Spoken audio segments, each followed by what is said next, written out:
This video is about how to grow a border full of wildflowers, a lawn full of wildflowers, or even just a pot or a container full of wildflowers. It's Alexandra here from the Middle-Sized Garden YouTube channel and blog, and I've been to talk to Charlotte Denne of Kent Wildflowers about how you can grow wildflowers in different ways. A good wildflower mix can flower for months at a time, and you're only having to buy a packet of seeds, so it's a cheap way of filling a border. And wildflowers don't need a lot of maintenance, so it's easy, but there are a few things that you need to know.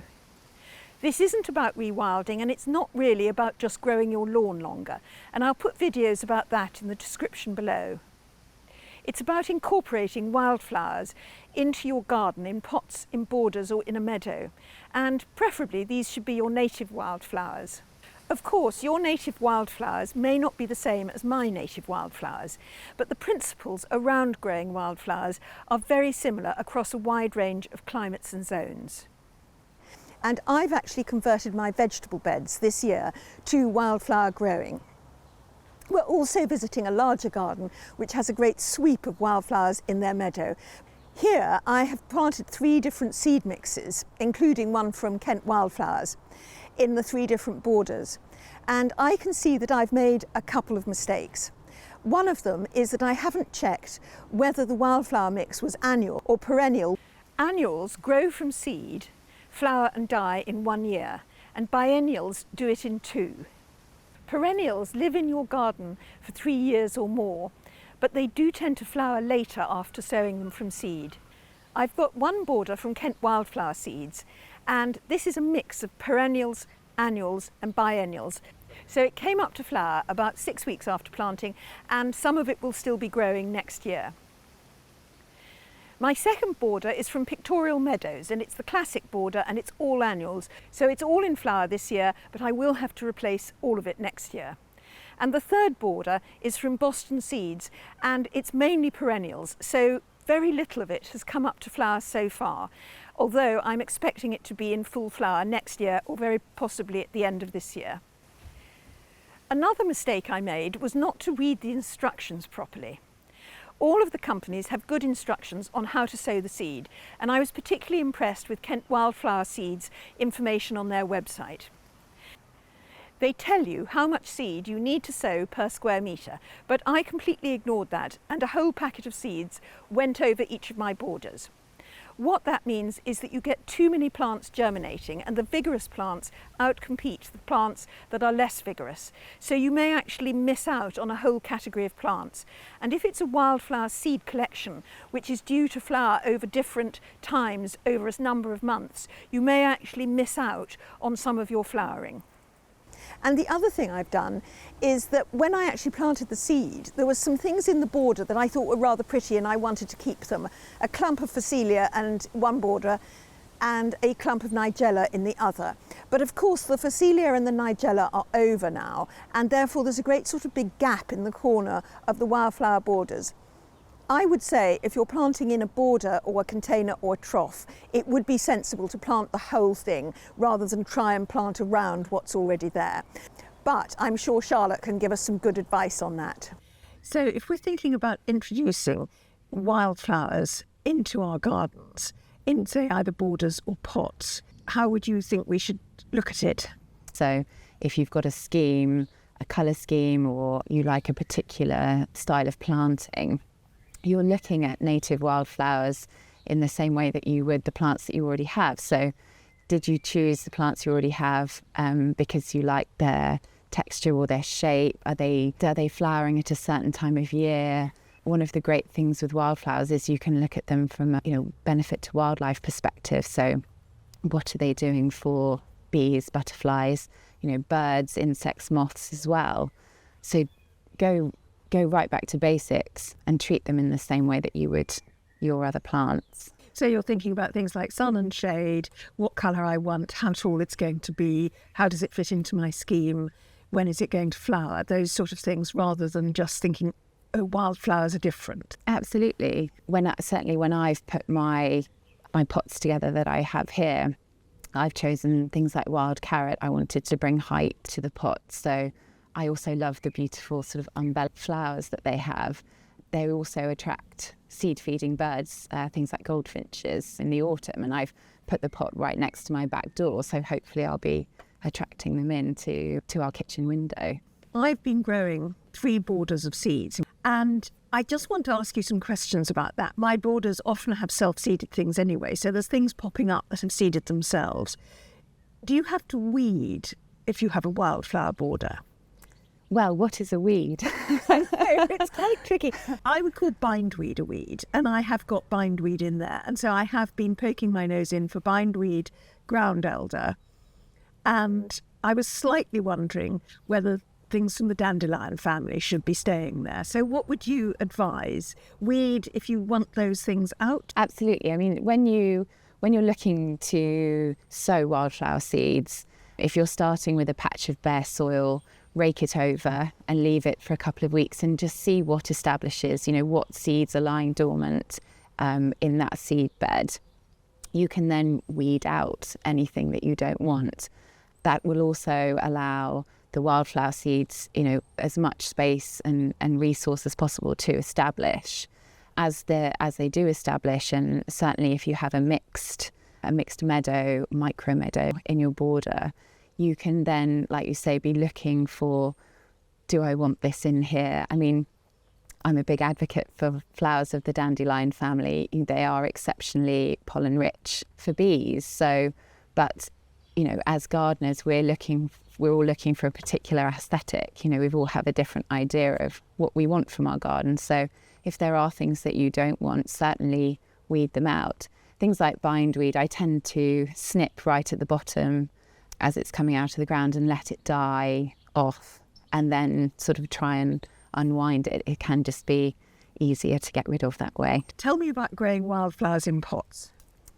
Again, I think this is something that, you have complete control over. So if you want to have short growing species in a window box, for example, you can choose things like bird's foot trefoil, clovers. Hello. I'm just talking to my friend Alexandra. Would you like to sit on my lap while we're talking? One thing you have to do though is you just have to be quiet while I'm talking. Is that okay? Yeah? Yes, Ariette is home from nursery and we've actually just been pottering in the garden. So one of the things I can see that you've done here is that you've just planted one kind of wildflower in each pot, and that looks very good. I did try once to plant just throw some seeds into a pot, and it didn't really work because they all came up at different times, and they were just meant for a border or for a meadow. They weren't meant for a pot. But how would you suggest we go about choosing plants for pots? All of the plants that I've got here in the pots, I started in seeding trays. I brought on to the size of a sort of 9 centimetre pot, and then I planted them out, as you would with a hanging basket or something. You curate your selection, and then into the pot it goes, and it all establishes well together. I think there's lots of different types of pots or different places you can have them in pots. So window boxes, for example, if you don't have a lot of space. I've got collections of pots on my patio, and I purely chose species that were visually appealing to me. So I really love wild carrot. I've got a huge pot of wild carrot. I've got bird's foot trefoil. I also opted to put ragged robin in a pot. It prefers damper soils, so it was something that I could ensure, its success by monitoring how much I watered it. But I think it's really about looking at your space, again, as you would in your border, and just deciding what works for you. But certainly starting the seeds in a seeding tray, regardless of whether you're putting them into a pot or into your border, just gives you that extra level of control until you plant them out. And even then, when you plant them out, you can put them out with consideration. So if you want oxeye daisy to fill a gap in your border, you can make sure that it does plug that gap. Some of the challenge with growing from seed, that you certainly can scatter and go, but then you are leaving a lot of it down to nature. If you've sown in autumn and we have a particularly mild and wet winter, you might find that the seeds maybe been washed into the seed bed a little too deeply, so it's not able to get enough light to germinate. Or even as we've had a lot of rain this winter, that it might deteriorate, so the seed may never germinate. Is it one plant per pot for the smaller ones? Yes, so that is one seed that has grown into one seedling, and then I've brought on. But it just depends how quickly you want a result, how big your pot is.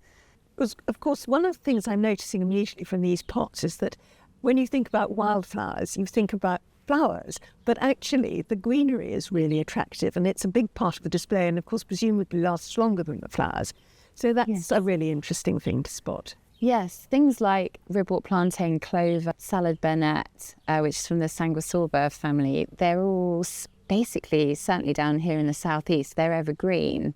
So I'm fully expecting that the clovers here will still, be looking in a similar shape right through until we start to get the first frosts, really. Are you planting in these pots? Is it one plant per pot for the smaller ones? Yes, so that is one seed that has grown into one seedling, and then I've brought on. Lovely. And do they need any particular soil, or is it just you just use the potting compost you would for any plant you buy from the garden centre for a pot? Yes, I mean, what they don't need is enriched soil, so nothing fancy at all. I've actually just been buying bags of topsoil. I know you could just dig some soil out of your garden, but with that you may be bringing in, other dormant seeds of things that you don't want in your pot. So a bag of topsoil has been heat treated, so nothing else apart from what you put in there is going to pop up. And now we'll go over to Sarah and Dan Kennedy's Wildflower Meadows. Sarah, tell me why you decided to have a wildflower meadow and what your kind of journey was getting there. So having the luxury of this enormous space, with I think it's something like 7 acres out there, we thought, well, we've got the space to do something really interesting environmentally. So we wanted to make it a mixture of woodland and wildflower meadow. I did a bit of research on the local area, and I'm still not quite sure whether it's chalk or clay, but I think it's a mixture of both. And given the extent to which chalk meadows are, greatly under pressure, I thought it was a great opportunity to try and increase the biodiversity of the local area. So that was really what started it all off. And what did you do first? Because there's several ways of creating a wildflower meadow, which we're going to cover with Charlotte. But you first did a turf one. So if you just say what you've done so far? Yes. So we wanted something that was going to be instant impact. So we did a section of it in the wildflower turf, which has come through wonderfully, and it's in its second year now. And that was really just for the sense of immediate visual impact. But then we also wanted to try and go through a slightly slower and more organic process. So we have begun just by leaving the areas open for the last 3 years and just seeing what was coming through, and we're beginning to get things like red sorrel and buttercups, which suggested, I believe, that there's a lot of potential in the soil, but for wildflowers, obviously. But then we started to put in the yellow rattle to start reducing the amount of grass there, and hopefully we'll keep overseeding with more and different varieties. So here at Sarah and Dan's, last autumn we sowed yellow rattle through an area of existing pasture with a view to start controlling the grass, to push it back and to enable wildflower seeds already in the seed bed, giving them the space to establish. So can you explain why this is necessary? Because obviously I understand that grass is actually very aggressive. It knits together, so you can't just throw a few wildflower seeds into a grass lawn and expect anything to happen. Exactly. If you've ever tried to pull grass out of borders, you'll see that the root system, it forms a sort of mat. And in doing that, it doesn't allow wildflower seeds the space to establish. So it's very important to control the grass. Ideally to introduce the yellow rattle, it's a semi-parasitic wildflower, and it attaches to the roots of the grass and draws the nutrients away and pushes it back, allowing space for the wildflower seeds to establish. And of course this is a wonderful big space here at Sarah's, but if you had a small lawn, would you be doing exactly the same thing? You would. I mean, the varieties of grass that you'll find on your lawn are more vigorous than the meadow grasses. So it's very important to control it. You can't just scatter seeds and expect to have a flowering lawn. So you've really got two options. In a smaller space, in a garden, it is more achievable to actually cut and remove the grass, which you can do. So you would need to cut down sort of 2 or 3 inches of the sod and remove it. You could then directly sow a mix which has a percentage of yellow rattle within it, so that if there is any grass root remaining that re-establishes, the rattle would latch onto it and just help to kind of control it. The other option would be to oversow with yellow rattle and to wait until it's pushed the grass back. That can be a relatively lengthy process. If you're going to do that, you would sort of start to see flowers probably within the 2nd year. So the next step would really be to assess the success of the rattle. This can be over within the 1st or the 2nd year, and just to see what wildflowers have established naturally. So you might find that things like oxeye daisy or knapweed, which are often pioneering species, will start to establish. That will show you that the rattle has done its job. And then it's really your choice as to whether or not you oversow with a mix of your choice. Maybe you'd like to have a particular colour scheme, or you're looking to support a particular set of insects or pollinators that are struggling in your local area. So you could oversow with a mix, or you can just leave it and see what else establishes. So when I was talking to David Reed of Oakley Manor Horticulturalists, who actually manage this garden, he said that there was quite a complicated kind of system going by to establish these large swathes of wildflower. So can you explain what those are? Yes, I mean, whether or not you're doing it on a large scale, such as here, or on a smaller scale in your garden, the most important thing is to ensure that the seed that you're sowing, whether it's yellow rattle or a wildflower mix, to ensure that the seed has soil contact. And when you're oversowing into pasture or into your lawn, the first thing to do is to cut the grass and keep it very short. Right through the summer, then you would scarify the area, so you need to expose the soil. Sow your yellow rattle or sow your wildflower mix, and then it's about making sure that the seed has soil contact. So you can press it in a small area, you can use your feet or your hands, and in a larger area you could drive over it in a vehicle.